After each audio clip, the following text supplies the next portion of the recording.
The Miami Grand Prix had the potential to be an absolute washout. Thankfully, the rain just missed the track and we only saw a few droplets of water on some of the drivers' visors. And if the rain had come, we could have been looking at a Spa 2021 type of situation, where we would have just been sat around twiddling our thumbs when we could have been doing something better. Because the forecast was looking grim, and I'm not talking about the 16-year contract extension either. I'm going to be 50 when that contract runs out. Spa's being put on rotation and other older European circuits are being cast aside that have been part of racing history forever, all being moved in favour of Miami. I'd insert the Shane McMahon music here, but there's rules against that, unfortunately. But the rain did fall for the sprint race on Saturday, with Leclerc not even starting the race because he binned it on the way to the grid in absolutely horrendous conditions. The car went through a corner that lisped lazily to the left, but the Ferrari just didn't want to turn, crunching the wall and leaving us with 19 starters. It was one of those aquaplaning moments. The tyres weren't shifting enough water at that point and it was straight to the scene of the accident, to quote a Mr. Brundle. It was a mixture of him not being on the right tyre for the conditions and going too fast. But the actual race, after a delay, was a bit drier. The rain had stopped and the cars were on intermediates on a damp track, with Antonelli shocking everybody with an absolutely brutal lap to take pole position, with Piastri, Norris and Verstappen in behind. Antonelli had put his Mercedes on pole by just under a tenth, with the two McLarens very close to each other as well, but it was another 2 tenths back to Verstappen who just pipped Russell. Leclerc would have started 6th, but because of his accident, his spot was left vacant. Down towards the back, Tsunoda had qualified 18th but had to start from the pit lane because he'd modified his car under parc fermé conditions. Well, the team had modified the car, but that would be awesome, wouldn't it? The drivers have to do their own setups, just to add a little bit of spice to things. But at turn 1 for the sprint, Piastri got into the lead by doing exactly what he did in Jeddah, getting a good start, getting alongside the lead car, and then taking the inside line. And just like at Jeddah, the other car had to go off. But looking at the footage, it looks like Antonelli had gone to turn in but then bailed out of it, thinking that Piastri might go into the side of him. But with the damp track, it's hard to tell, but it's another one of those he was alongside so has a right to the corner deals, as messed up as that rule is. Antonelli did get on the radio to say that Oscar had pushed him off, but there was no further action taken. A more experienced driver might have allowed Piastri to just take the corner and then stay in second, but as it was, Antonelli fell down to 4th. With only a few laps to go, the track had dried sufficiently enough that drivers were starting to swap over to dry tyres. Tsunoda had taken the mediums while other cars went slightly longer, with Verstappen pitting on lap 13 as the two McLarens went for another lap. As Verstappen's stop was completed, the Red Bull crew released him directly into the path of Antonelli and damaged Verstappen's wing, and the contact forced Antonelli to go around again as he was now about to miss his pit box. So effectively, Antonelli had to do a drive-through and then pit. That's 2 race weekends this season where Red Bull have had iffy pit stops, and it might be the Jonathan Wheatley leaving effect, because that guy had them working as machines. First it was the traffic lights being on the fritz at Bahrain, and now this. But fair play to Kimi though for bailing out on trying to turn into his pit box. It was an instinctive reaction to turn away, but had he turned in, he would have been spun into his pit crew, and it could have been a lot worse. But at the same time this was happening, Sainz had given himself a puncture by misjudging how wide his car was and clanging his left rear off the wall. On lap 14, Hamilton swooped past Verstappen around the outside, showing the pace that the Ferrari seems to have in the sprints before it all falls apart in the race. I mean, Max also had front wing damage which helped, but I don't think anybody saw that Ferrari taking a podium in that sprint. Then it was a case of Lando and Miami safety cars being a better combo than Xavi and Iniesta, because at the exact moment that Lando was getting his new tyres put on, they'd cut to Alonso because he'd been dumped into a wall by Lawson. I mean, Lawson had been sent out incredibly wide by Alonso coming out of, turn 11, but for Lawson to try and keep his car inside for turn 12 wasn't a smart move. There's 2 pedals in that cockpit and the one under your left foot works just as well as the one under your right foot. And given where Lawson's car is the whole time, it's an avoidable accident that's more on Lawson than it is on Alonso. So Lawson has to cop the penalty that came his way after the race, even if he could say that he was being crowded by Alonso. Lando got the win ahead of Piastri, while Hamilton finished a surprise 3rd. Verstappen finished 4th on the road, but his penalty for the unsafe release and contact with Antonelli dumped him all the way to the back. Penalties for Albon, Lawson and Behrman allowed Tsunoda and Antonelli to take some points. But then it was on to qualifying, and a chance for some redemption for Red Bull. And once again, the two McLarens weren't able to hook up their qualifying laps. Verstappen once again seized the initiative and took pole for Miami, much like he'd done at Jeddah. 0.065 of a second was the gap between him and Norris in the delayed session. Antonelli put in another brilliant performance to take third and put another car between Oscar and the front row, while Lando would be the McLaren to face off with Max into the first corner. With what Oscar had been able to do at Jeddah, maybe McLaren could exploit something with Max's way of driving. A bit of the old psychological stuff, exploit a tactic, as it was. And it almost worked. Max went hyper defensive into turn 1 and locked up, having to back out, and Lando was still alongside him into turn 2. But going into turn 2 with Lando on the outside, Max went straight on, sending Lando out wide and off the road, losing Lando time, but Max was still under attack from Antonelli, who was now in second. Piastri had got up to third, while Lando was now down in around 6th or 7th. From Lando's onboard, it does look like a straight shove off the road, and that's what Lando no doubt saw it as well as loads of people worldwide watching at home, going, well, Max is up to his old tricks again, I see. But this time, there was nothing to complain about. Max got a snap of oversteer and that sent him out wide. It's just one of those things, and even the most diehard of Lando Norris fans will have to give Max the benefit of the doubt there. You can't really cry foul when the guy was just trying to keep a car that we already know is running in a very tight window on the road. But at the same time, Max was having brake issues during that Grand Prix. Max locked up a few times in the race.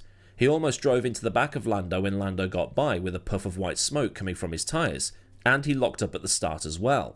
And actually, Lando had to overtake Max twice, because the first time he got by there was the small issue of both of them going off the road. That's a handback all day long, even under these absolutely mental guidelines that say that Lando had entitlement to the corner because of where he was on the way in to that corner. But if both of them go off the road, you have to hand the position back. There's no point risking a penalty. But 3 laps prior, Oscar had made Max outbrake himself into the first corner. Being on the outside, Oscar was on the compromised line into that corner, so it was either swing around the outside, force Max too defensive, or force a mistake. As they went into turn 1, Oscar was marginally ahead, and might have had some inkling that Max would do what Max would normally do in this sort of situation, which is release the brake and let the car overshoot. But instead, Oscar got his car pulled up, let Max overdo it, and then took the position. It was very smart racing, and there was a bit of luck involved too, admittedly, but after that, Oscar disappeared. McLaren had told Lando that Max was having brake issues, but I don't know if they told Oscar that before Oscar overtook Max. But Max then lost another place, this time courtesy of a virtual safety car, as Ollie Behrman's Ferrari engine let go in old school fashion. Thanks to the virtual safety car, Russell's pit stop lost him less time, and he emerged out in front of the Red Bull. And with Max's brakes being cooked and the cooked brakes overheating the tyres, there wasn't much he could do. But he wasn't the only one having a bad time out there. The Ferraris were slow. Again. It seems to be alright in the sprints because we've seen 2 podiums out of 2 for Hamilton, although a strategy call got him to third with a little intervention from the safety car, but that Ferrari just doesn't look right. Even on the picture I have of the 2 cars from China, it's holy graining Batman! Apparently they've got a B-spec car coming for Barcelona, and if this is true then they might be counting on the FlexiWing ban, but who even knows at this point? But the general consensus among Hamilton and Leclerc is that the car is slow and they're not happy. Add to this the split strategy and then swapping the cars around like they are, it's faff that the drivers don't need, really.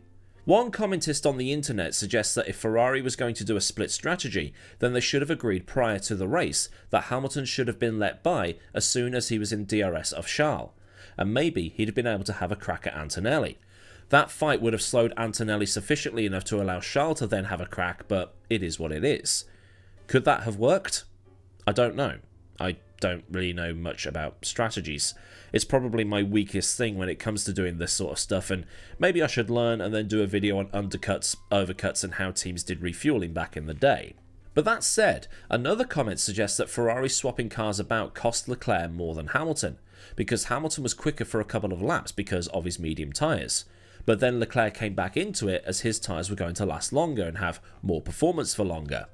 Charles then finished 1.5 behind Antonelli and lost a good chunk with the faff of Lewis letting Charles by, which was, according to Anthony Davidson, because they told Charles the swap was happening, but not telling Lewis that it was happening. But I don't know. I mean, the PO box is going to be filled with postcards today, isn't it? The two Ferraris did do that really good double team on Sainz's Williams into turn 1, but aside from that, they didn't really do much else besides. Frederick Vasseur did say that the team orders thing was the right thing to do, and he says that once again the team radios have been edited to make them seem like something they're not, but I'll just go and open the other PO box, shall I? But despite the first lap drama that resulted in him being dumped backwards down the field, Norris managed to recover to second, finishing just over 4.5 seconds behind his teammate. Russell did sod all and finished third, again, which is actually quite impressive, while Verstappen was fourth ahead of Albon, who brought his Williams home in a very solid fifth. The rest of the top 10 was Leclerc, Hamilton, Sainz and... oh hi Yuki! Sainz actually got involved in a tussle with Hamilton on the final lap, and both were let off the hook since both were predominantly to blame for what had happened. Sainz had lobbed it in and Hamilton had moved, so they squabbled and they ended up finishing status quo. It's those pesky driving guidelines again. The FIA's wording said that Sainz wasn't in a position to be able to be entitled to the corner, as well as Hamilton turning into the corner a little earlier than normal, so yeah, 6 of one, half a dozen of the other, as the saying goes. But that said, I don't think there was any dodgy stewarding decisions this week. Nothing that we can really complain about. With Verstappen in the sprint, there's no arguing about that, although there will be the punish the team not the driver crowd. But by punishing the driver, you have punished the team, because the team built the car and the driver is part of that team, so technically? Turn 2 with Max and Lando in the main race, there's no arguments there because Max had that snap of oversteer. Then you've got Lando and Max later on in the main race, where Lando was right to give up the position because he'd run them both off the road. Oscar and Kimi in the sprint, there's benefit of the doubt because of the conditions. And then this last one with Sainz and Hamilton, I think that's fair. Nobody crashed, the positions were the same, not going to get mad over it. Sainz tried, it didn't work. Last lap battle, let it run. Although Red Bull did go to the FIA to protest Russell because they thought he hadn't slowed down sufficiently for yellow flags. Red Bull protested the infringement because while George had lifted, the speed hadn't decreased, which is an interesting argument. Telemetry then shows that George had lifted by about 25% when he saw the yellow flag, while Max backed out completely. Article 26.1a requires the driver to have discernibly reduced speed in a yellow flag zone. But this is the kicker here, because the rule doesn't say what speed actually means. It doesn't specify whether it's absolute speed in terms of miles an hour or kilometers an hour on a straight, or if it means speed relative to the racing speed across that particular part of the track. The stewards noted that while Russell had entered the yellow flag zone and accelerated a tiny bit, which increased his absolute speed, his speed relative to overall racing speed through that section was slower, and therefore was... well, I'll just read the decision document for you. The stewards determined that the requirement of Article 26.1a concerning the reduction of speed in a yellow flag zone can only relate to a reduction relative to the regular racing speed, as the reduction of the absolute speed can, depending on the part of the track in which the yellow flag is displayed, represent a compliance or a non-compliance with the regulations, whereas a reduction of the relative speed always signals that the driver has acknowledged and respected the yellow flag. The way that they write these things is ridiculous. Where are they putting their commas and pauses? So I know what you're going to say. It's British bias. But when you look into things a little bit further, Sainz and Gasly failed to slow down for yellow flags entirely and got let off. The flag was being waved for Bortoletto Sauber that had run into trouble. But what happened was, the yellow flag was only shown from one marshal post and was shown against a yellow ad board in a very fast part of the track. In addition, there was no light panel in place at that point, and there was no audible or visual warning that a yellow flag was being flown.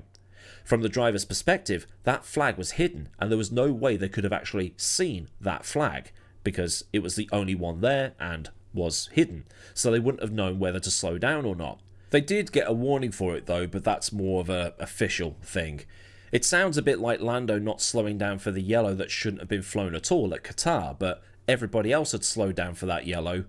He didn't. Oh, and since I'm here, this bit is going in during the edit, it looks like that Doohan might be getting moved on already, after just 7 races or so. Which seems harsh, but for whatever reason, Alpine doesn't seem to think keeping him around is worth it. Although, given that they prized Colapinto away from Williams for a good chunk of money, it did seem that it was going to happen eventually, but I don't think anybody saw it happen this soon.